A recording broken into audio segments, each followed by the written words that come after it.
스가랴서의 배경은 BC 586년 바벨론의 침공으로 성전이 파괴가 되고요. 많은 사람들이 바벨론 포로로 끌려가게 되면서 신정국가이자 선민이라고 자부하던 그들의 역사가 단절될 위기를 맞이하게 됩니다. 그러나 하나님께서는 고레스의 칙령을 통해서 유다 백성들이 다시 예루살렘으로 돌아가서 성전을 재건하게 하는 일을 허락하시게 됩니다. 그렇게 총독 스룹바벨과 예수아의 지도 아래서 1차 귀환이 일어나게 되는데요. 이것이 70년 포로 생활로 단절된 이스라엘의 역사가 다시 한번 시작되는 그러한 순간이었습니다. 이때 일어난 성전 재건은 또다시 사마리아 사람들과 그리고 이방 민족의 방해에 의해서 16년 동안 성전 건축이 중단이 되는 사건이 일어나게 되지요. 이때 등장한 선지자가 바로 학개 선지자입니다. 그리고 몇 개월 뒤에 스가랴 선지자가 등장을 하게 되면서 성전 재건 사업을 독려하고 또 그들이 다시 성전을 건축할 수 있도록 힘을 불어넣어 준 사람이 바로 스가랴 선지자이죠. 이때 그 독려와 위로 속에 성전이 완공이 되게 됩니다. 그리고 또한 이때는 페르시아가 애굽과의 전쟁을 준비하는 과정에 있었기 때문에 과중한 세금을 매겨서 유다 백성들에게 힘든 그러한 생활을 하도록 피폐한 삶을 하도록 만들었습니다. 그래서 이때 많은 백성들이 낙심하고 성전 재건에 대한 어려움과 또한 아픔 속에서 스가랴가 절망하고 낙심에 차있던 그들을 위로하고 격려하기 위해서 말씀하시는 것이 바로 스가랴 말씀입니다. 스가랴는 전체적으로 1장부터 8장까지 하나님이 지금 하시고 있는 일에 대해서 말씀하고 있고요. 그리고 9장부터 14장까지가 이제 하나님께서 미래에 하실 일, 우리의 소망 가운데 하실 일들을 전체적으로 나누어서 설명을 하고 있습니다. 그래서 특징적인 것은 1장부터 8장까지는 회개를 촉구하는 반면에 또한 8개의 환상을 보여주시면서 이들을 위로하시는 반면에 9장부터 14장까지는 이제 오실 예수 그리스도의 그러한 소망에 대해서 이야기하고 있습니다. 특히 1장부터 8장은 하나님께서 이스라엘을 돌보신다, 우리와 함께 하신다라는 것을 특히나 강조하고 있는데요. 후반부의 내용은 예수 그리스도가 등장하시고 이제 오실 메시아를 말씀하고 계시기 때문에 구약의 복음서이다라는 별명이 붙을 정도로 신약에서도 굉장히 많이 인용되고 있는 본문이 바로 스가랴서 후반부의 내용입니다. 또 한편 재건 중인 이 성전의 의미가 굉장히 중요한데요. 저희가 그것을 짚고 넘어가야 할 것 같습니다. 왜냐하면 특히 이 성전의 의미는 유다 백성들에게 중요했었는데, 첫째는 그곳이 하나님이 임재하시는, 하나님이 거하시는 그들의 처소였기 때문이었고요. 두 번째는 성전의 의미는 바로 메시아의 도래, 하나님의 나라를 가져올 예수 그리스도를 예표하기 때문에 이 두 가지의 측면에서 성전의 의미는 굉장히 중요했습니다. 이러한 성전을 다시 재건하고 건축하는 이 유다 백성들의 모습과 함께 스가랴서는 이것을 독려하고 함께 위로했다라는 점에서 우리는 스가랴서를 주의 깊게 보아야 할 것입니다. 이러한 배경 속에서 스가랴서를 한번 들어가 보도록 하겠습니다. 먼저 본문 1절부터 6절에서는 스가랴에게 임한 첫 번째 말씀이다 라고 이렇게 말씀하고 있는데요. 여호와께서는 이들의 조상들에게 진노하셨기 때문에 지금 너희들은 다시 돌아오라 라고 선포하고 있는 것입니다. 조상들을 본받지 말고 너희들이 돌아온다면 여호와께서는 다시 그 백성들에게, 너희들에게 돌아가리라 라고 말씀하는 것이죠. 6절의 말씀처럼 그 조상들은 결국 여호와의 말씀에 순종하지 않으면서 그렇게 형벌을 받은 것을 보여주고 있습니다. 그 이유를 설명하고 있는 것이죠. 그래서 스가랴가 가장 먼저 백성들에게 강조하는 것은 바로 과거에 대한 회고입니다.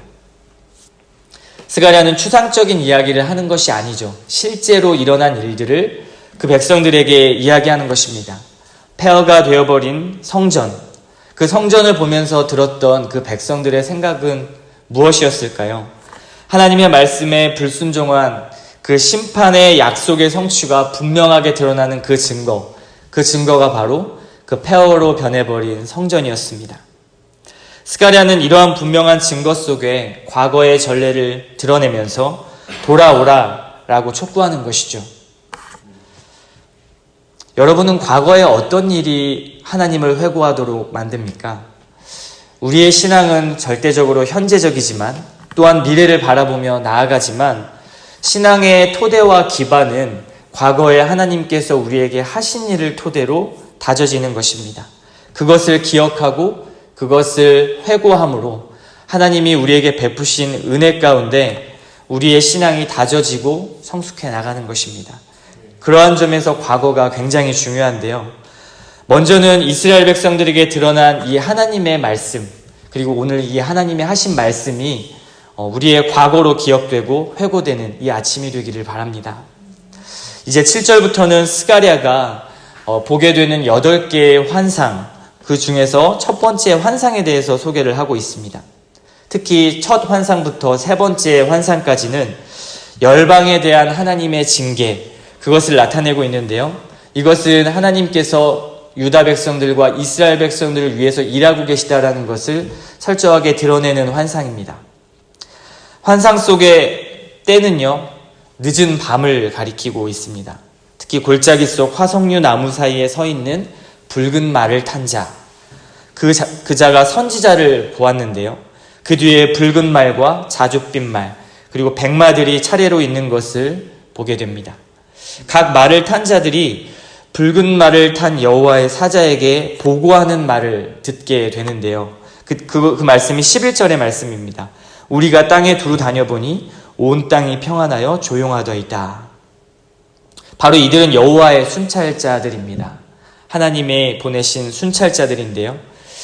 이때 페르시아 왕은 모든 식민지들에게 순찰을 보낼 때 이러한 순찰자들을 보내고 말을 타고 달리는 왕의 그 순찰자들의 모습을 보면서 그 백성들은 우리가 페르시아 왕의 백성이다라는 것을 인식했다고 합니다. 그것처럼 이 여호와의 순찰자들은 지금 이 때를 통치하시는 분이다. 그리고 너희들의 진짜 왕은 페르시아 왕이 아니라 하나님이심을 보여주고 있다라는 것을 이 환상을 통해서 보여주고 있는 것이죠. 이러한 순찰자들의 보고를 들은 여호와의 사자, 이 여호와의 사자는 이렇게 말씀합니다. 언제까지 예루살렘과 유다 성읍들을 불쌍히 여기지 아니하시려 하나이까? 이를 노하신 지 70년이나 되었나이다. 라고 이렇게 12절에 호소하면서 기도하고 있습니다. 이때 스가랴 선지자에게 말하던 이 천사에게 13절 본문에서는 하나님께서 위로의 말씀을 허락해 주시죠. 그 내용이 14절부터 17절까지의 내용으로 이어집니다. 천사가 선지자에게 준 그 메시지는 첫째로 여호와께서 예루살렘 곧 시온을 위하여 크게 질투하신다라는 그런 희망의 메시지입니다. 이것이 무엇을 의미할까요? 하나님께서 질투하신다. 이 말씀은 다른 말로 표현하면 그들을 매우 사랑한다라는 말씀입니다. 하나님은 그들을 사랑하시기 때문에 지금 이렇게 말씀하고 계시다라는 것이죠. 하나님이 우리에게 말씀하시는 이유가 무엇일까요? 하나님이 우리에게 하나님의 하신 일들과 그리고 우리에게 원하시는 것들을 말씀하시는 이유가 무엇일까요? 또한 마지막으로 그 말씀의 성취자로 예수 그리스도를 우리에게 보내주신 이유가 무엇일까요? 궁극적인 이유는 바로 우리를 사랑하시기 때문에 그렇습니다. 하나님의 사랑은 우리의 모든 이유이자 근원이 되는 것입니다. 종교적 의무로 또한 세상에 주어진 일들 때문에 하나님과 사랑의 교제를 잃어버린다면 그것만큼 우리에게 괴로운 일은 없을 것입니다. 왜냐하면 우리는 궁극적으로 하나님의 사랑 때문에 만들어진 존재이고 하나님의 사랑에서 시작했기 때문입니다. 그렇기 때문에 그 사랑이 없다면 우리의 내면 속의 깊은 곳에서는 그러한 사랑 없음의 부재의 공허함을 느끼게 되는 것이죠. 이러한 하나님이 우리를 사랑하셔서 악한 세력들을 향해 진노하시는데요.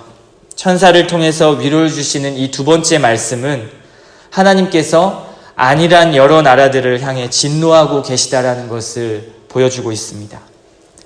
비록 지금은 열국이 평온하고 조용한 상태이지만 하나님께서는 그들을 언젠가 심판하실 것입니다. 내가 불쌍히 여김으로 예루살렘에 돌아왔으니 라는 이 말씀은요, 여호와의 긍휼이 이들의 성전의 건축을 보장해 줄 것이라는 약속의 말씀입니다. 16절의 말씀인데요, 예루살렘 위에 먹줄이 쳐지리라. 이것은 주로 심판을 상징할 때 쓰는 단어인데요, 여기에서는 시온의 회복을 의미합니다. 이것은 17절의 말씀처럼 그들을 위로하시고 다시 그 이스라엘 백성들을 택하신다라는 회복의 말씀이기도 합니다. 이제 스가랴는 18절부터 다시 두 번째 환상을 보게 됩니다. 이 환상은 네 뿔의 환상인데요, 그리고 대장장이에 대한 환상인데, 이 뿔은 성경에서 보통은 힘과 권력 또는 전투의 승리를 상징하기도 합니다. 근데 여기서는 유다와 이스라엘을 거칠게 공격하고 괴롭혔던 그 적대국들을 가리키고 있습니다. 이어서 스가랴는 4명의 대장장이의 환상에 대해서 보게 되는데요, 이들은 유다와 이스라엘들을 괴롭혔던 그 뿔을 파괴하고 제거하는 그러한 자들이 바로 이 4명의 대장장이들입니다. 이러한 대장장이들의 출현은 열방을 향한 여호와의 심판, 그리고 그 임박성을 보여주고 계신 것이 바로 이 대장장이들의 환상입니다. 이 대장장이들은 이 뿔들을 굉장히 두렵게 할 것이고요, 그리고 이들은 하나님의 심판의 도구가 되는 것입니다. 이것은 궁극적으로 모든 악의 세력이 멸망당하게 되는 것, 그리스도의 통치로 말미암게 될 것을 암시하고 있는 것이 이 네 뿔과 대장장이 환상의 중심 의미입니다. 세상을 통치하시는 분은 바로 하나님이시죠. 아무리 시대가 암울하고 그리고 어떠한 시대라도 하나님은 그 역사와 시간 속에서 일하시는 분이 바로 하나님의 능력입니다. 그리고 그 시대에 아무리 악인이 평안해 보이고 평온해 보인다 할지라도 결국 하나님께서는 그 악인들을 심판하실 것을 이야기하고 있는 것이죠. 하나님의 백성을 향한 하나님의 열심과 그리고 그 사랑을 이길 만한 것이 과연 무엇이 있을까요? 그 어느 것도 하나님의 사랑을 절대로 이길 수 없습니다. 모든 시작은 하나님의 사랑이고 모든 마무리도 하나님의 사랑이기 때문에 그렇습니다. 그렇기 때문에 우리에게 중요한 문제는 하나님의 백성이 이 사실을 먼저 인지하고 그들이 어떤 위기 가운데 처해 있을지라도, 그리고 어떠한 상황 가운데 처해 있을지라도 자신들의 악한 길과 악한 행실, 하나님으로부터 떠난 그 마음에서 하나님께 돌아오는 것, 그것이 우리가 생각해야 할 가장 중요한 이야기입니다. 이것이 하나님께서 자기 백성에게 요구하시는 가장 중요한 의무이죠. 하나님은 자신의 백성을 사랑하시기에 그들을 위해서 일하시고 계시고 그 증거로 스가랴를 보내셨습니다. 그리고 환상을 통해서 이 백성들을 위로하고 격려하고 그리고 성전과 이들의 신앙의 회복을 이끌어내셨습니다. 성전의 회복은 곧 하나님과의 관계의 회복을 의미합니다. 우리의 성전의 회복 또한 마찬가지입니다. 성전 되신 예수 그리스도께서 우리를 성전 삼아주신 것을 여러분은 믿고 계신가요? 예수님이 낮아지심과 섬김 가운데 그리고 하나님의 궁극적인 이러한 사랑이 성취된 것, 이것이 바로 예수 그리스도의 사랑입니다. 우리에게 진짜 격려와 회복의 말씀의 초점은 유다 백성들이 성전을 통해서 위로를 받았던 것처럼 바로 우리의 성전 되신 예수 그리스도에게 우리에게 진정한 위로가 있는 것이죠. 여러분의 위로의 대상을 한번 회고하고 생각해 보시기를 바랍니다. 우리의 성전 회복의 조건은 무엇입니까? 무너진 종교 생활을 회복하는 것, 그것이 우리의 성전을 회복하는 것이 아니라 내 안에 흔들거리는 주님을 향한 신뢰와 그 믿음의 벽돌을 다시 한 장 한 장 세워나가는 것, 그것이 바로 우리의 성전을 재건하고 회복하는 것입니다. 오늘 말씀 본문을 보면 무려 7번이나 넘게 만군의 여호와의 말씀이니라라는 그 문장이 등장합니다. 만군의 여호와 하나님께서 우리에게 말씀하고 계신 것이죠. 온 세상을 지으신 분, 티끌 같고 연약한 우리 인간들에게 그 만군의 여호와 하나님께서 돌아오라고 말씀하는 것이고, 그리고 우리를 택하였다 위로하고 계시는 것입니다. 이 말씀을 의지하며 나가는 그런 하루 되시기를 소원합니다. 유다 백성들과 같이 성전 세우는 일을 멈추지 마시고 끝까지 다시 한번 주님을 의지해서 굳건히 내주하시는 성령, 그 성령의 벽돌을 한 장 한 장 쌓아 나가시는 그런 귀한 이 아침이 되시기를 소망합니다.